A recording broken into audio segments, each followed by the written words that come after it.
Yeah. Okay, perfect. Yeah, to answer that, Mark, you know what? I'm surprised that we usually have the accountants join us. Like Brian was there, Jessica was there, and then often Daniel will join. So it's like I'm like, okay, wait, is it the wrong day of the month or something? So this is unusual to have everybody. Like, I mean, it makes sense. Rajiv, you go to both basically, right? I think you've been to both, right? Not Um, always. I mean, I'm probably mostly in this, but yeah, if I have some availability, I try to attend the other one as well. But yeah, Yeah. but I'm fairly inconsistent, I think, for the most part. Yeah. So, I mean, there is no, the only thing I try to do to separate the two is just change the conversation. Okay. This will be more about like, if we're talking about things like cost savings, margin, and I like to talk about, look, there's a different way to sell stuff that are their costs and, or margins implicit, rather than revenue generating, right? And they're different things. So I just try to focus the conversation on that. It tends to be, we tend to talk about selling stuff regardless, because that tends to be the thing that's most top of everybody's mind. So well, everyone's talking about everyone's talking about increasing sales and growing their business regardless of the meeting. That seems to be the theme. So it's not really I thought different. This was about AI. I'm here because it was about AI. I mean, it will be. I have an AI announcement that has to do with sales. Okay, go for it, Mark. Yesterday represented the very first new prospect inquiry. It was a phone call, and they had a great conversation. And I said, have you been on our website? And it's like, no, I found you through Chat GPT. So somebody else said that last week too, right? My very first confirmed 100%. It came from AI search, not through performing well with search engines. So, which is a good thing, because search is now moving to AEI. Yeah. AEO. AEO. Sorry, AEO. Yeah, no, I'm so used to saying AI. The stupid acronyms. Us marketing people, we should know better. Like, nobody understands what an acronym is anyhow. But out of all the people, marketing people have to throw them around, right? It was oh man, Jody that was saying the same thing. They were looking for a service. She scoured her site. It's not mentioned on her site, but AI was, I guess it was chat, whatever they were using, Chat GPT or Gemini or whatever, was smart enough to kind of figure out, put things together and put them in touch. So, okay, let's do around the room. What I like to try and do during this is let's find something to kind of center the conversation on. I'll go first. I've been, share a little bit. You guys know what I do, digital transformation. And be honest with you, my thing that I've been working on this month is evolving what the heck that means, because I've had a lot of one-on-ones and people have been really helpful in terms of saying, like, you know what, I'm not really sure what exactly, like, because digital transformation means so much. So I've been going back through my content, going back and just asking myself, am I explaining this well enough? And that was a really good exercise just to, like, I remember seeing online, there was one of the guys from the Dragon's Den, the gentleman does the cybersecurity. I figured out he's got a longer name. But he was talking about the concept of sell me this pen, right? And he was talking about, you got to sell towards what the person's looking for. What are the benefits they're looking for, right? And I was like, shoot, I know all that stuff. I know marketing and all these things, but why is it I'm having such a difficult time explaining myself or just finding what thing is or catching? So I went back, did a kind of a diagnosis, and I started going deeper into services and explaining more, going into a rabbit hole that way, and then coming back and then let it sit and then go back at it. I'm like, oh my God, I got to rewrite this again. So that's what I've been doing. But the good thing about that is these one-on-one conversations that just basically where somebody, like, they're talking to you one-on-one, so they're immediately saying, and this is Christina, she has an SEO background, so like I totally trust she knows what I do. It's just like, well, it covers such a big topic. How do you narrow it down for them, right? And and I had the same conversation with Marta, saying the same thing, saying, hey, you probably heard this before, but we need to it's helpful to kind of niche it down so we can better grasp what you're doing. And I did do that. I'm like, okay, let me pick a target range. Because, if you look at all the clients you work for, it's probably a pretty vast array, but somewhere in the middle is the sweet spot. I always look at like the golfing, getting it near the pin, but you're happy if you're on the green or on the fringe even, right? So I did that, and it was like stupid little exercise, but all of a sudden it just refocused how I was writing about, like, who I was writing for and then what I wrote for. So then I was trying to do it again. Okay, let me just pick a segment of the market, because digital transformation covers everything, right? Across all your segments. What if I, truly focused on what the one area would be more of my specialty? Not that I'm centering, like, discounting all the others, but, and it does open up, and just, it's funny how, and Mark, you would know this, it just makes the conversation, it's like all of a sudden you've got a person in front of you instead of like this audience that you have no idea what to say to. So that was that's what I've been undertaking and going through. And I thank God I don't have to pay guys like Rob Lilly to change my content on my website. Every time I make a change to my, yeah, there you go, Rob. Every time I change my mind, but also it's a curse because I can change it so frequently, and I do. And what goes in what's the battle in my head is like, Rich, you should be out there talking to people. What are you sitting here on a website that very few people will look at? Come on. But then I talk back to myself, well, if I don't get my story right, what are these conversations that I'm having? So that's what I've been trying to just figure out, how do I narrow this conversation down so people can grasp what I do, even if they don't fully grab everything that I do, but they got enough that can A, refer people to me, and B, just, talk, and understand what I'm doing really quickly. So that's what I've been spending my time on. Sorry, that took a little longer.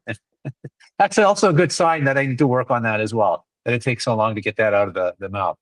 But so what's new? We'll start with you, Mark. What's new with you? What anything enlightening? You shared something already last week. Is there anything new since last week? Well, I thought that was an interesting follow-up to last week. Last week I was talking about how for years I've had put effort into having Muse populated on review platforms and referral ones, and that while they don't have a direct line to business that we've actually gone, we want a project through that, it has helped us perform well in AI search. And so it was just kind of funny that like less than a week later, we have our first really good, prospect come through that knew a lot about us and they'd never been on our website. So I thought that was quite interesting.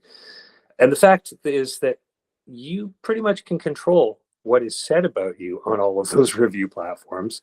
So you can make sure that the message is one that is accurate and hopefully inspiring. But to me, one of the most important things we do when we're communicating about what we do, this follows up on what you were just talking about, Richard, is seeing it through the lens of the potential customer versus talking about yourself.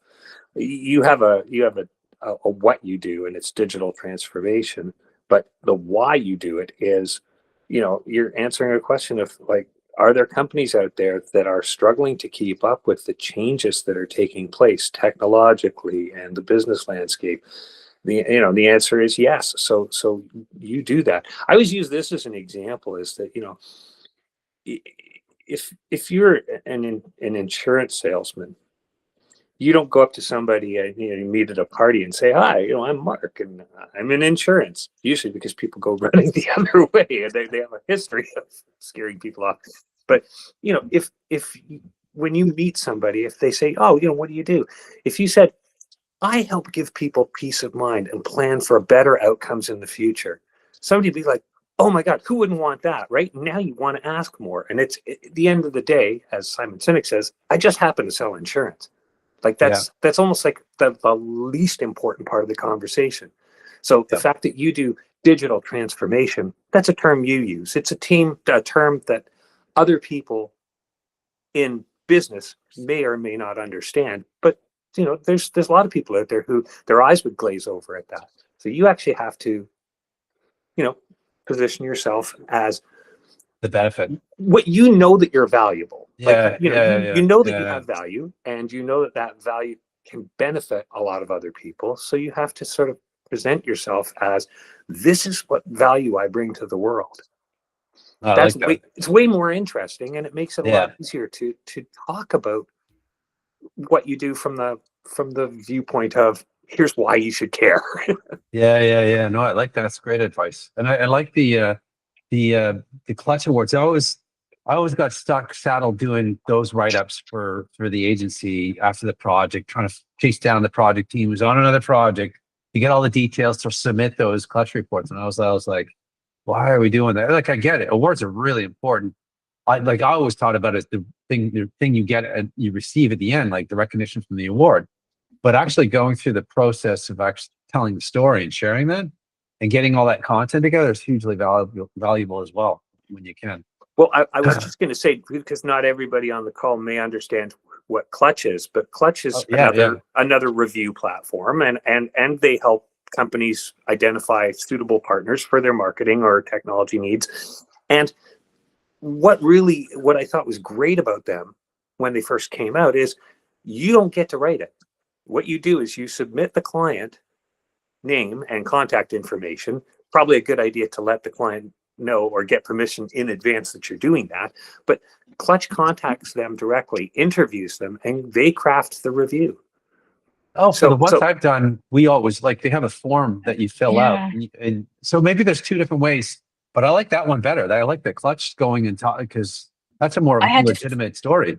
Yeah. I had to fill a form. I never had anybody call me. And a friend of mine does a ton. She gets a lot of leads from her Clutch account. She's very into it. And we did work for each other.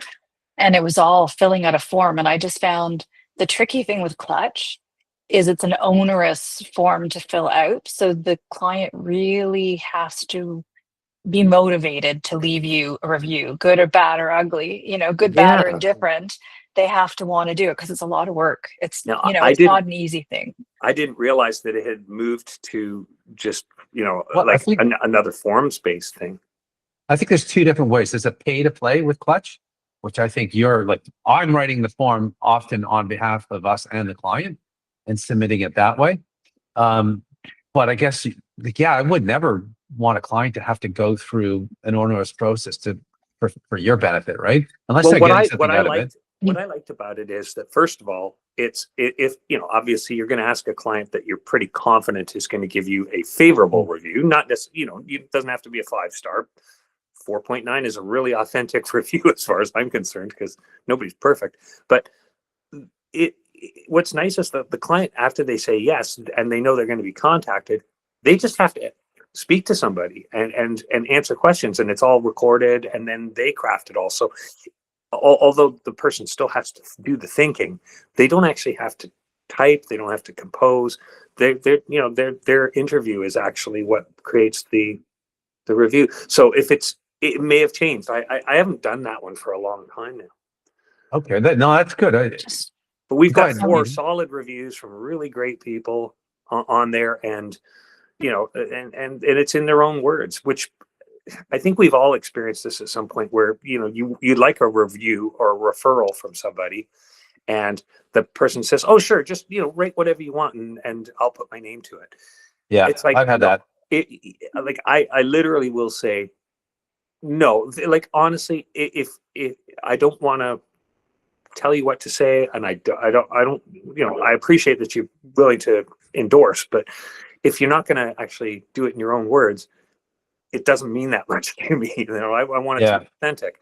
And so, when people actually say, oh, okay, well, I'll do it, then almost inevitably people are going to write something that's way more glowing than you would ever dare write about yourself, Yeah, or even touch things that you wouldn't have thought of mentioning too, right?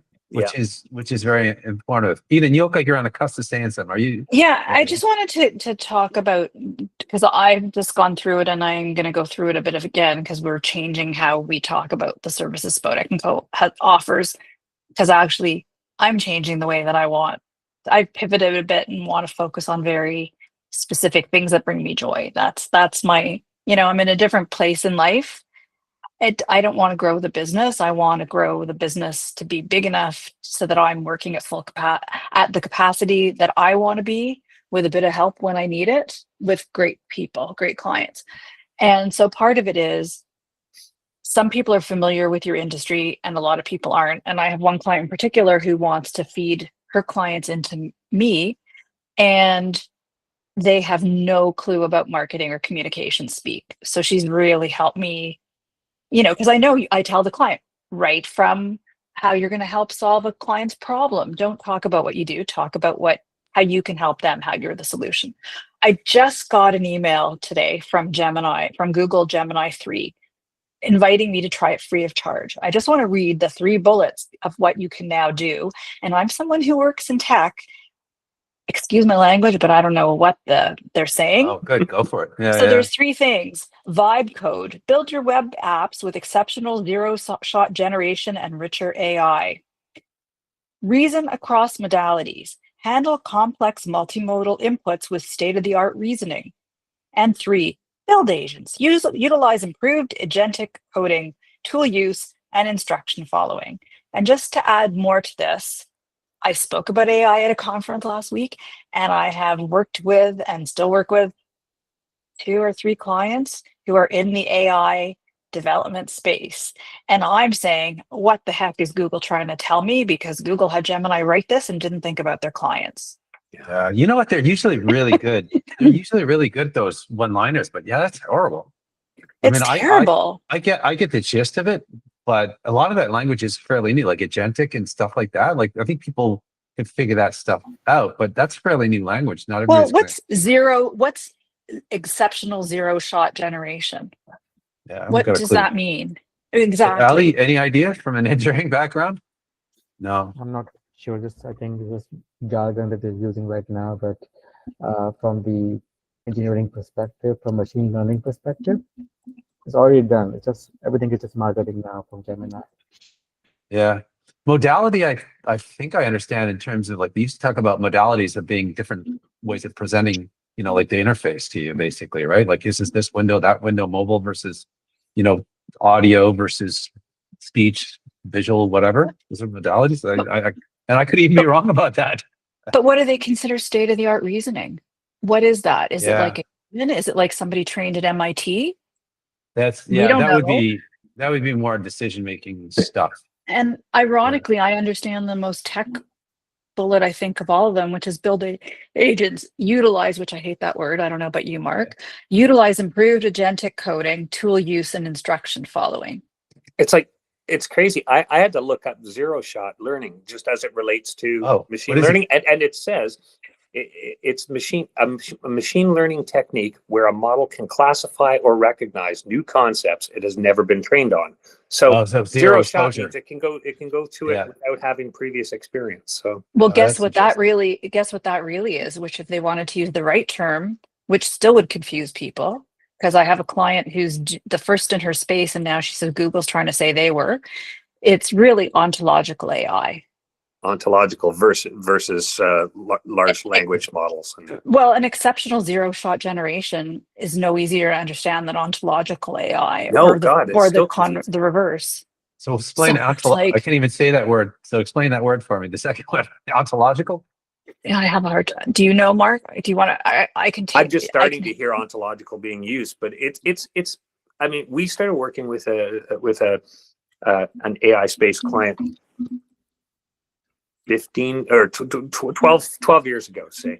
And that's when I first appreciated the different degrees of, like, he said almost all the AI that's out right now isn't actually AI. It's machine learning. And then, you have these different degrees of learning.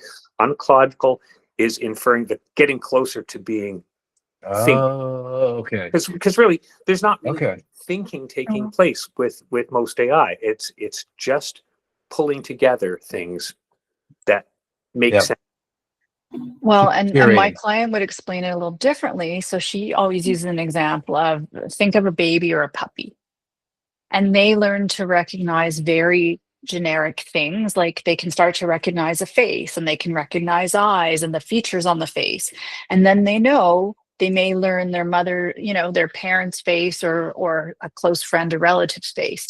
And then they can take that learning and apply it to human beings.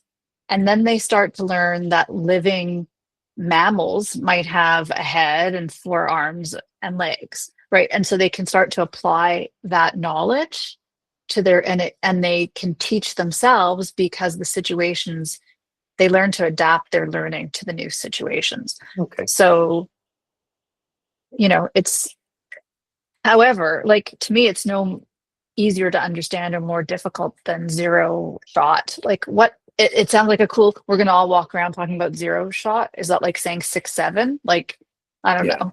And if you, Just a- for those of just you a- who have, I don't have little kids, but I've learned about 6-7, but that's a whole other issue.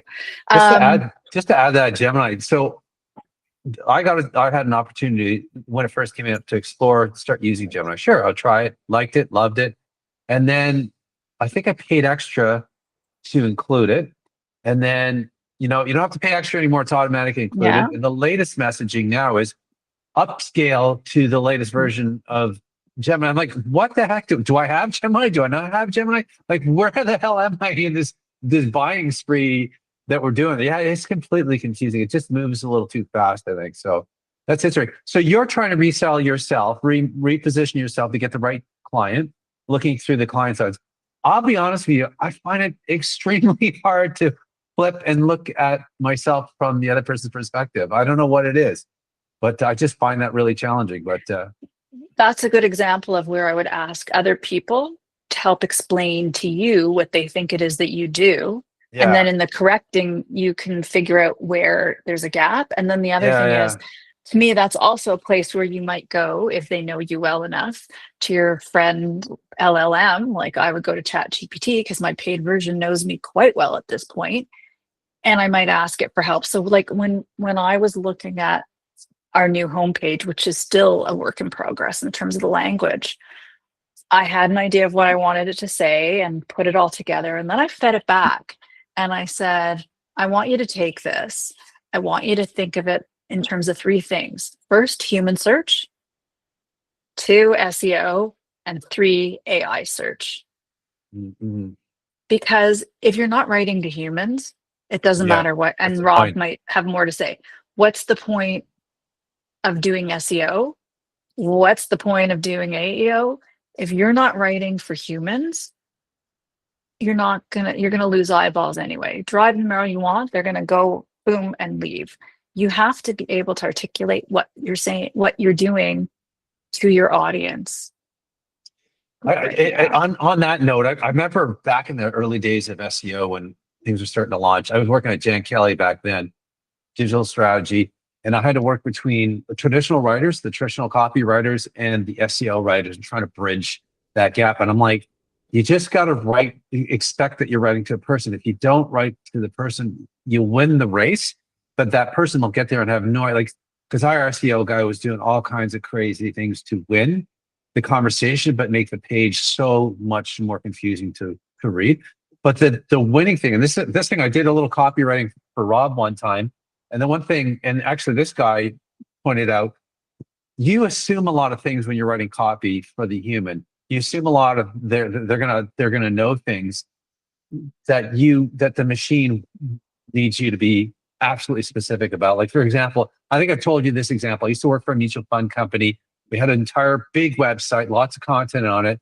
And the guy was trying to win us for the word mutual funds. And he said, do you know you never, ever, anywhere on the website say the word mutual fund? I'm like, that's impossible. Scoured through, sure enough, we never, it's because the way we're writing for the conversation, assuming people know and understand us. So like that, there's something in between the two, right? That's the right language, I think. I like how you're going though, Eden, like human, SEO, and then what is AI, and what's the difference between SEO and AI? Like I'm hearing conversations of people that are experts at SEO trying to explain, and it just feels like a moving target right now. So it's difficult. Well, it's like one of the things I've been doing is helping clients unbury content going to be found in an AI overview or AI search. So it's like great that you have, like, well, first of all, if you don't have FAQs, and I'm one to talk because I have them, but they're not on my website, so I need to add. But Shoemaker's Child, if you don't have FAQs, get them. If you have FAQs and they're buried, get them out. You know, like anything you can do to answer questions and speak to your client, and that's the big now. And here's a really interesting question. Sorry if I'm going back into I don't mean to go marketing, but when you're talking about reputation and brand and things, I just read somebody put together a newsletter today saying how now it's corporate communication is taking over marketing, because communication is and getting the brand ownership back because they're doing a better job. And I just say, are communications and marketing just semantics, depending on how you want, are they that different in today's world? Were they that different 15 years ago when social media became a thing? Because I morphed back and forth. I started in corporate communications, then marketing, then I learned all this digital stuff, and all of a sudden it was, oh, you do marketing. So then it was marketing, and now it's like just the same thing, and I call it communications because that's going to make people happier. I don't know. Like, it's just the way we deal with language sometimes is interesting, in the growth of it. Marketing is another bucket, The like evolution. digital transformation, that is all encompassing. It means a lot of different things. I've been speaking to engineers, in a B2B business, and yeah, marketing, that's like the guys that put the logos on my t-shirt and my hat, right? And the pens, right? That's marketing, right? So it's again, another big topic. There's a lot of things and a lot of specialization within it. It's hard to differentiate. I'm going to ask Ali. I did a get to know you with Ali. It went longer than normal because I get what Ali does. He gets what he does. But is the common person going to understand that? And Ali, do you struggle with the same thing that I'm talking about? I used to, but not much anymore, because I think people understand the idea now more than they used to for some reason. But I want to add a point that what you and Ida were discussing about AI. AI also hallucinates, and it's known to provide false information. And I think there's a chart I found online on Reddit. I've shared the link in the messages here. It shows different LLMs and how much do they hallucinate. So I would say 25% of the time it can provide you wrong information. So, and that's how you can find out if somebody has used AI to write good things, right? There's what Ali is showing. So Gemini 3, look at this. It's like 88% time, 88%. I'm not sure exactly what the percentages are about, but this gives an idea that Claude is better than Gemini when it comes to hallucination. It's a generative nature. So Grammarly, I use Grammarly. I use AI Grammarly to fix the AI content, and Grammarly will look for synonyms of words that you use repeatedly, and that synonym may not be right in the right context, right? I forget what was one that was really good. A/B was A/B testing, and then they said instead of testing, A/B trials, they called it A/B trials or something like that. It was like it was a synonym. Oh gosh, synonym to the word I was doing it on its own, but in the context of the grander sentence, it didn't make any sense. So that's part of how that hallucination started. Stop sharing that. Did anybody notice that chart looks like it was created by AI? Because GPT 5.1 is shown twice, one in the very low end and high end. So I noticed that too. I don't. You probably all like me, which is that you can't help it. Your eye goes to the mistake. Like if it's somebody else's work, of course, if it's our own work, it could be right in front of us and we don't notice it. That's why we have people proof our work. But I saw that mistake. It says one of them clarifies and says hi, one of them doesn't. I wonder what the difference is. But what does that mean? Because it's both ChatGPT 5.1 in both instances. I know there's different versions of. We have I get to use this one at Northern, and they have different. Here's the quick one that uses less memory but gives you faster answers. Here's the one that'll give you more in depth. And I wonder if that's what means the difference. The deep research, but it doesn't. I'll share that on the B2B so you guys can dig into it. Yeah. But so I guess what I was getting. So anyhow, we didn't get very far in that. Ian, how was your month? What you already kind of shared what challenges you're trying to rewrite yourself to the my big challenge was I wasn't in the office much this month because I was at conferences, and they were valuable. I gave 3 different talks at 2 conferences a week apart, like 3 different talks. So plus doing client work. So it's been good. I'm having a bit of a quiet period right now. Look, quieter. I wouldn't say quiet, but I'm just waiting for somebody to read through something and then come back with what she wants. And made good contacts. You know what? This year's been shit. I'm not going to lie. It's been Mhm. crap. I also let Mhm. somebody go at the beginning of the year, and I kept her way too long. So I haven't taken a penny out of the I'm just about to buy myself a new computer, and I used to buy new Macs every 3 years. And this is the first one in 6. And I'm waiting to see what the prices are like next week when it comes to Good Friday, Cyber Monday. And then I'm going to bite the bullet. Before I pay myself, I'm buying a new computer. Yeah, you can So, expensive. Why not? That makes total sense. well, yeah, but I have money in the business that I can take out. I even have tax-free money in the business right now that I can take out, but I'm not taking it out. So it's just been crap, but it's picked up.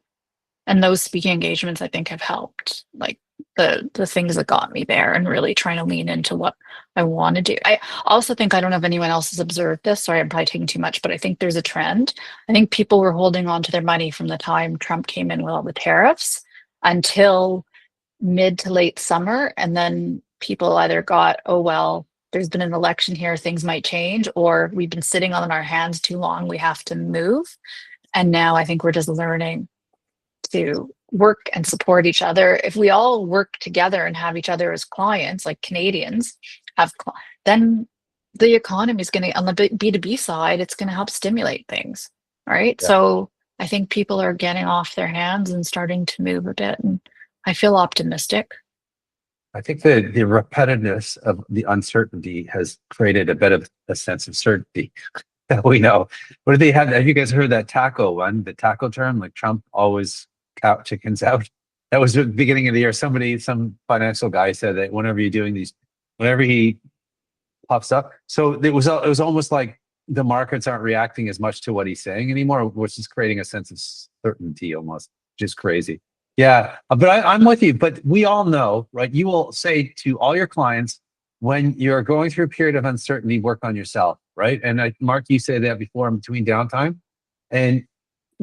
But I guess if you don't know certainty and you're not sure, what to present to get that get that purchase, you can stew a little bit and spin on that too, right?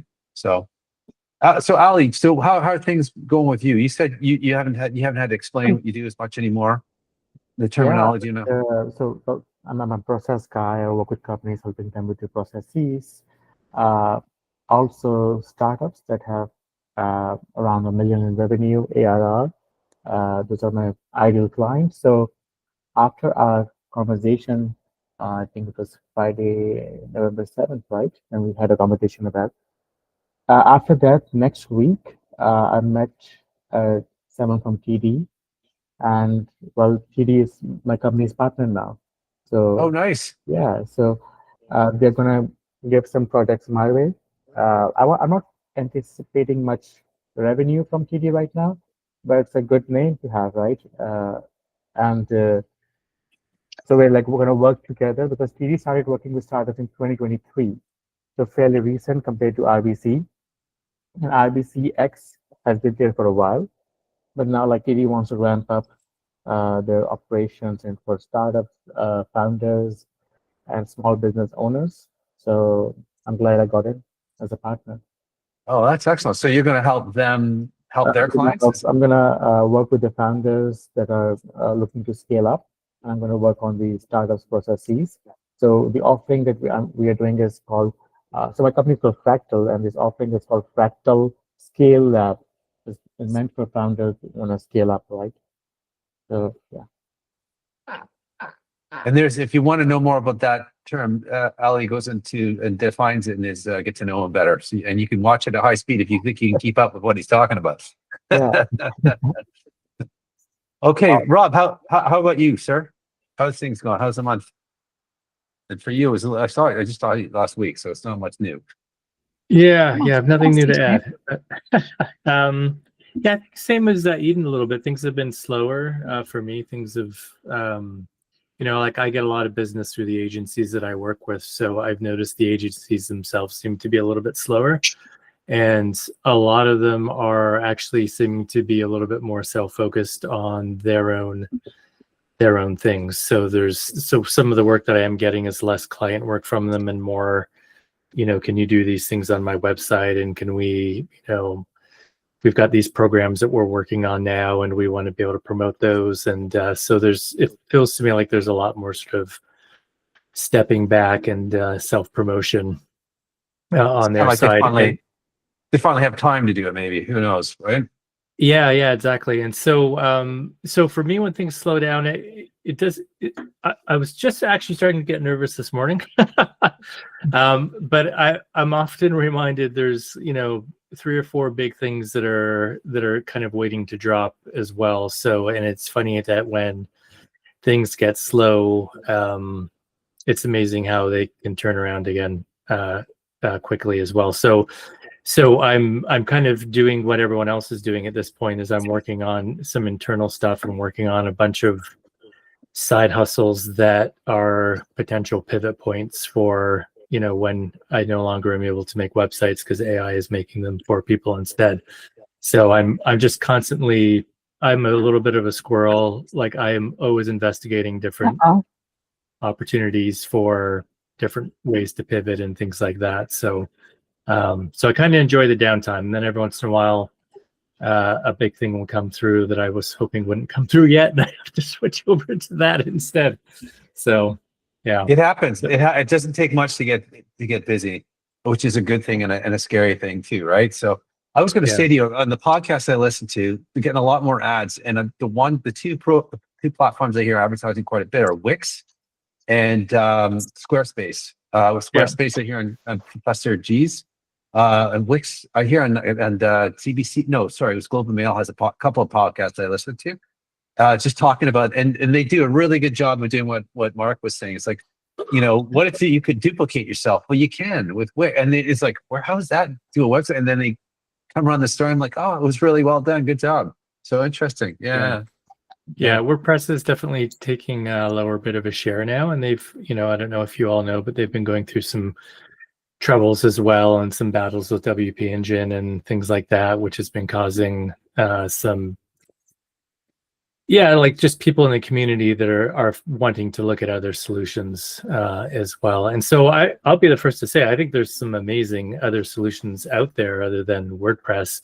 I think we're just so our knowledge of WordPress is so deep now that it would be hard for me to want to shift to another platform, because, every time I take on a new client, the projects will always morph down the line, whether it's, in a few months or a few years, and something that they might say, okay, well, we want to do it in Squarespace. And then 2 years later, well, we can't do what we needed to do now because we're in Squarespace.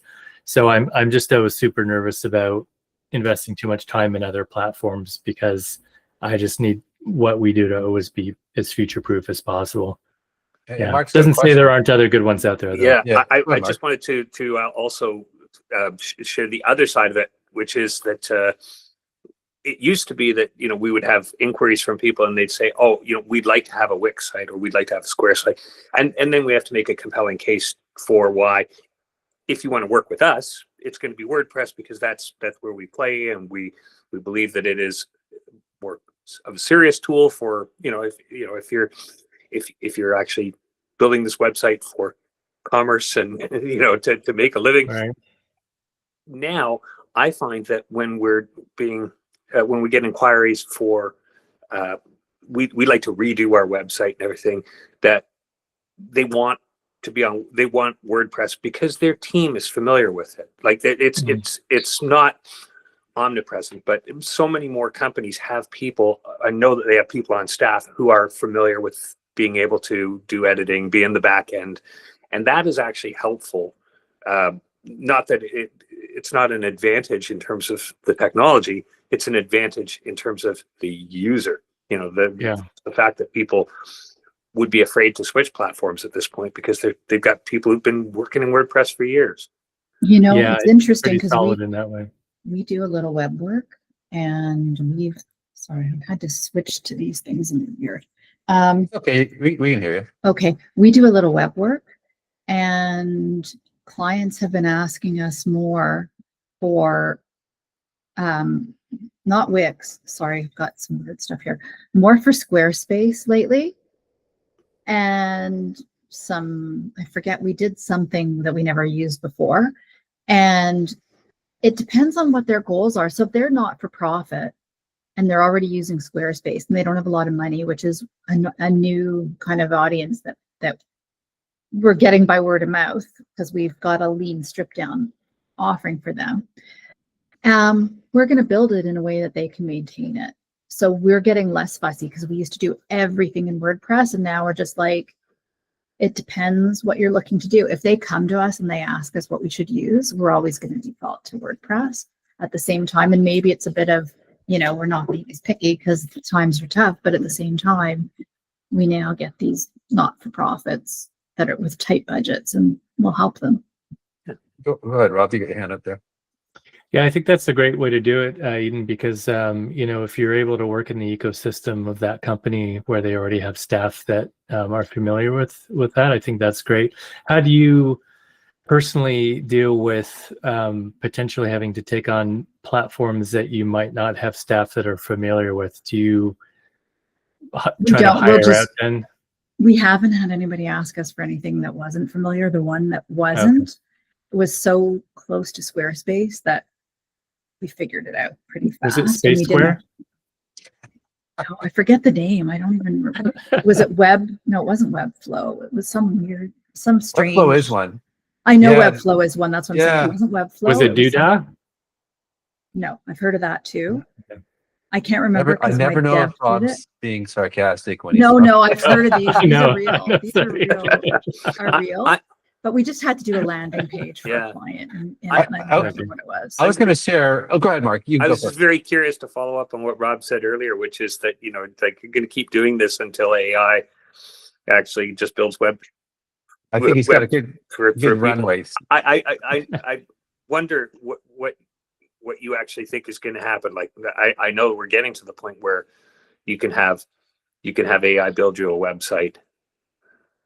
It's getting very close, right, to that point now. But yeah, it depends. Like, so the bigger clients that I work with, I would never, like, AI would never work for them because, like, for example, like I had to do it was a martial arts site. I just did it for a friend the other day, and I literally did the entire thing almost exclusively with AI, although I had to change a bunch of stuff. But like the services were so similar with what's kind of already out there that it knew pretty much what to do. And, I had to change some images because they were karate, not jiu-jitsu, and, things like that. But for the most part, it was pretty straightforward. But yeah, for our bigger clients, like your bigger clients, all of those, like they're going to need us to be around for a while. But I see myself as like, I work with agencies that are, so I'm kind of contradicting myself because a lot of the agencies I work with do have bigger clients. I guess I'll be around a little bit longer. But if I was a smaller guy just trying to do mom and pop shop websites, I don't know how long I would be around for, because I think those smaller, more repetitive kind of business things would be taken over a lot faster. Yeah. I had somebody say the same thing to me around 2010 or so. And like, it's not. So one thing I was going to share with you, Rob, so with Northern and working to support their sales teams and stuff, they do open source only, so Drupal or WordPress. I've been writing a ton more proposals for WordPress than Drupal right now for even large scale, like a lot of universities we do. Like universities is probably one of the biggest ones that we do. Did some nonprofit ones that are pretty, I won't say the name because we haven't won the business yet, but I'm seeing, and that's just my bias. It could be like we have somebody scout out RFPs for us, and then I just happen to be some of the ones that write the proposals. So it could be a bias of them that they're finding it, but I've never written so many WordPress ones for companies that would not normally do WordPress. So something to think about.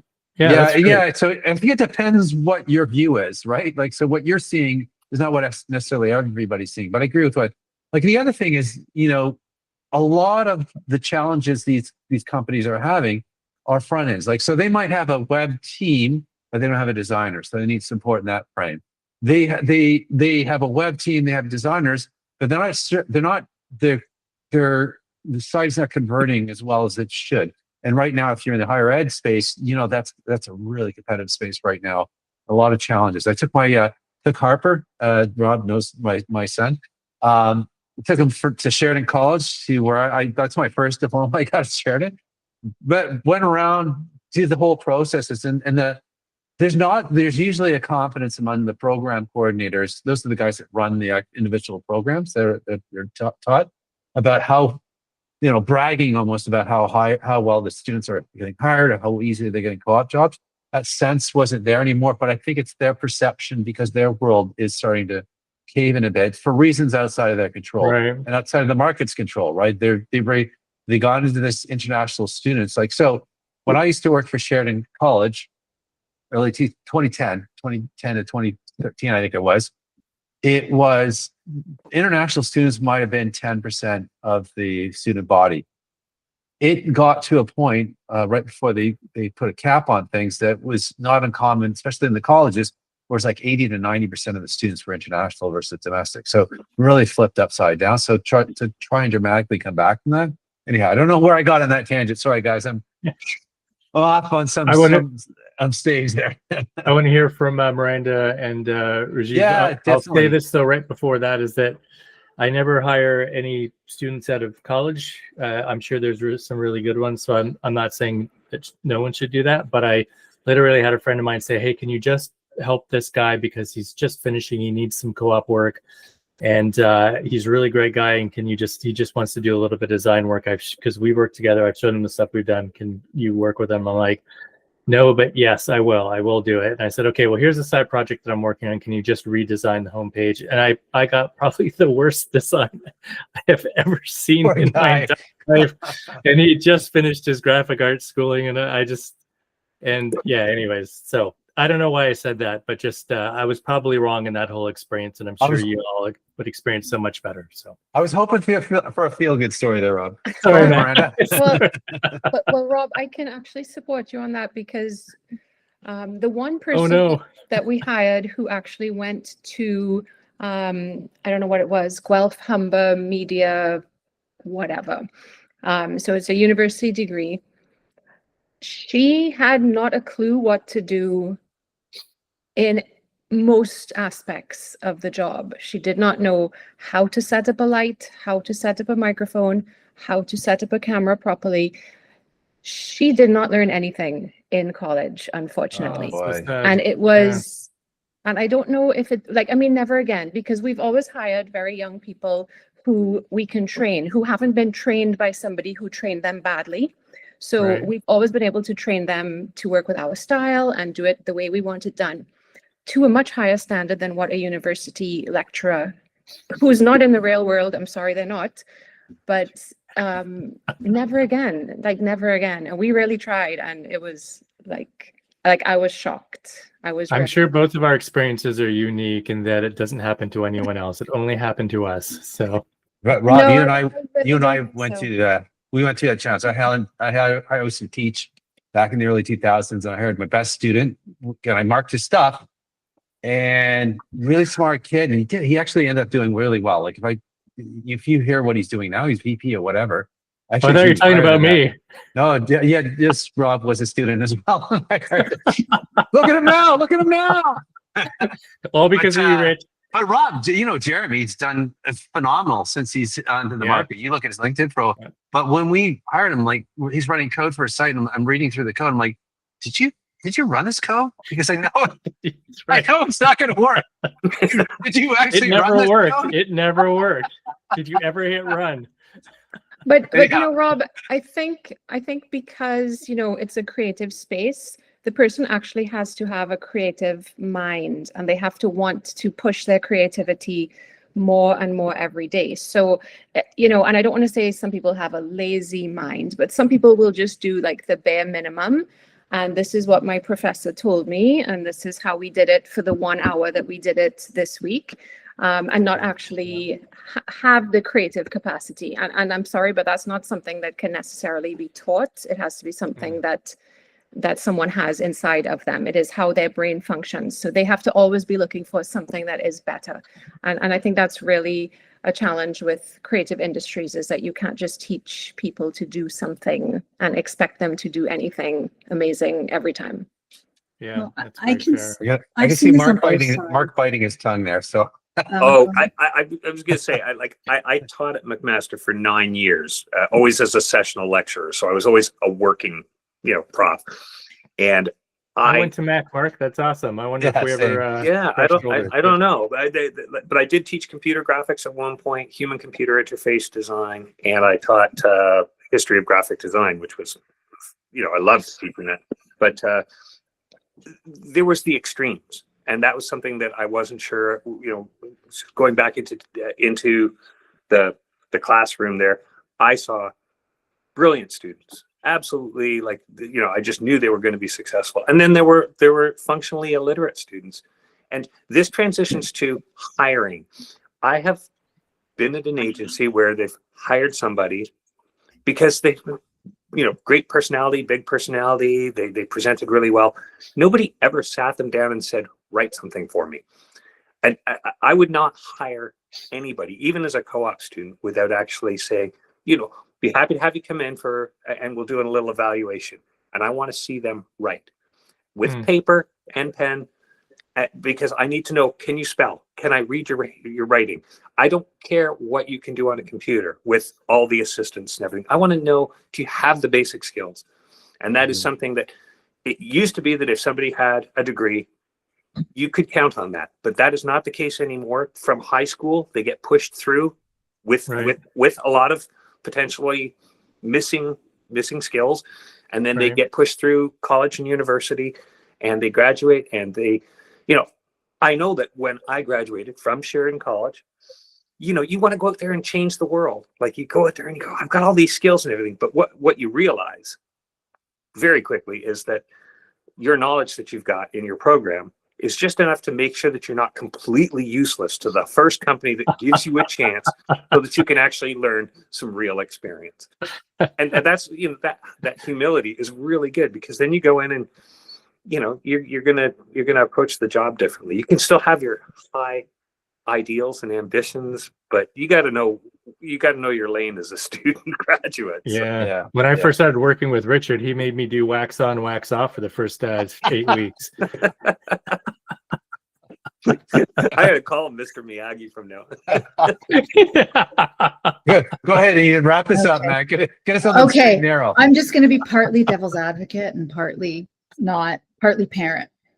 As somebody who also taught at the post-secondary level, and was teaching adult education and working in the working world at the same time,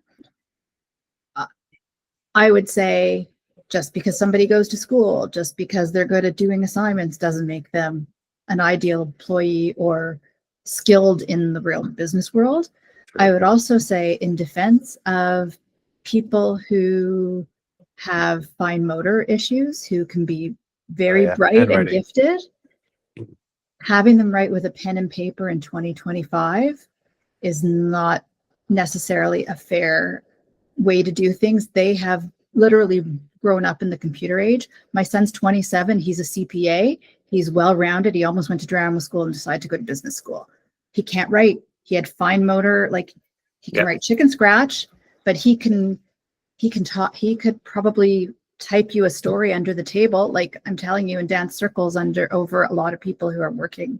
He's probably a far better writer than I am, and I'm in comms. And he sure knows how to be an accountant. And my sons can't do a signature because they never taught cursive. But Rajiv, I never got you, and I apologize. Maybe it was a good thing. Maybe you got a break today. Who knows? Can you sign us off? Give us how is we know what you do, CPA and CFO. I don't have a CPA. I have an MBA. Sorry. Finance, yeah, MBA finance. Yeah. Sorry, my bad. No worries. Sorry. What? I should have just left it there. I'm sorry about that. I didn't mean to jump on you. So just I wanted to hear about how your month is going. But the conversation's been good. Any last thoughts for you? What have you been thinking in the background when you're hearing these guys go on? Are they just being crazy or what? I mean, I don't have a lot to contribute from an AI perspective. So I've just been, listening to you guys and just absorbing, what, for the lack of my knowledge on AI. But I just want to kind of, I guess the last thing is, I've been teaching at GFT for a getting close to 15 years now. I Wow. teach a course called Corporate Finance and Performance Analysis for their investment management certification. That is usually taken by both professionals and it's a graduate level course for people looking to prep for the CFA and all that stuff, right? Which is certified financial Corporate analyst. financial Yeah. analyst. It's again for the investment management side. So it's a prep course also for CFA level 1. And usually, here's the thing with, and I've been hiring people at a corporate level for 20 plus years at different size teams at different levels of. I'm actually doing interviews for CEO on Saturday for the credit union that I'm on the board for. So I've had, different levels of hiring that I've done over the years. Here's the thing. Grades don't necessarily indicate whether a person is going to be successful in their career. To me, there's two types of people that come out of college, university, whatever you want to call it, right? You get the people who are very book smart. They'll get 4.0 GPAs, whatever it is. But can they apply what they learn in practice? Because, when I teach my course, I have to teach financial theory, but I also have to teach how they can potentially apply financial theory in the real world. Because otherwise, all I'm doing is telling them what they can learn from a book. Yeah. So when I look to recruit somebody, I don't necessarily look at the grade specifically. I look at the street smarts, right? Are they able to slide into the role, and are they able to apply what they've learned if they're a new graduate, right? And one of the things I do is I make up at least I've done in the past, and I still do when I'm hiring for my company, especially at a junior level. I make up an on-the-spot case for them, right? Like I remember one of the people that I was hiring was a co-op analyst. I asked them, the iPhone had just come out, first generation iPhone. I said, how many iPhones do you think have been sold in Canada so far? I don't care about the end result. I don't know the answer. But I wanted to see how the person is going to build their case to justify a number, whatever the number they came up with. What other assumptions they're going to build? How are they going to model it out in their mind? Because that to me tells them that they have the ability to be practical in their application. Right. And that's my final thought. All I can think of is, man, I'm so glad I didn't apply for a job with Rajiv. There was a wonderful scene in a very funny movie, Rodney Dangerfield's Back to School. And there's a scene in it where he's in a business class and the prof is telling the class all these things that you have to do if you're going to, you're going to build a new high rise, a new factory, something like that. And the Rodney Dangerfield character, who's an experienced businessman, he's just laughing. And then he starts going through, here's all the real things. And all the students start taking notes. You see all the students scrambling to take notes. And anyway, it's a great scene if you probably find it on. I'm going to find, I just Googled it while you're talking, Mark, so I'm going to put it in there. I'll put it in our notes. Don't worry. I'll grab that. I've also grab the, Not that I need the final word, but I just wanted to say something to build on Rajiv on your point. I think what you're saying and the whole practical application speaks to people saying, why do I need to go to university anymore if AI can do all the thinking for me? The thing that education can give people, if they're looking at it the right way, is the ability to think critically, the ability to apply their knowledge, the ability to give the right prompts to, whatever AI tools they're using. And AI is not going to teach you how to think. No. Technology will not teach you how to think. It will It's not keep actually you the as long. contrary. It's actually Yeah. Right. the contrary. Yeah. The opposite, yeah. The big fear now is that people are going to lose the ability to do critical thinking because they're deferring to the machine too much. It's So, like your GPS goes down, you don't know how to get anywhere anymore, like Yeah. outside of where you normally go, right? Because you just don't know the way. Have you yeah. ever been spun around? And I'm wrapping up now. Have you ever been spun around at an intersection and you lost track of what is north and what is south, and how scary that is? Like, they don't know where to go. That's reminds me of just relying on a GPS too much. My son does it all the time. What do you got a 407 bill for? What's this thing? Oh, the GPS. So I'm like, oh my gosh. Yeah, this is great, guys. It started off Yeah. slow, I've got some great takeaways. A Reddit article from Ali. I'm gonna try and find this clip. I remember exactly that Rodney Dangerfield scene where he's talking about that. I'll put that up as well. But some good stuff. I hope you guys enjoyed the conversation as well. Sorry for Yeah. going a little Great long. chat, I didn't everyone. really do good Yeah, job at. I enjoyed it very much. I'm glad to join Yeah. today. Okay, guys. Thank you. Thanks, All right, guys. Yeah, everyone, have a great See you week. guys. Yeah, have a successful week. Yes, Yeah. exactly. Bye now. Bye.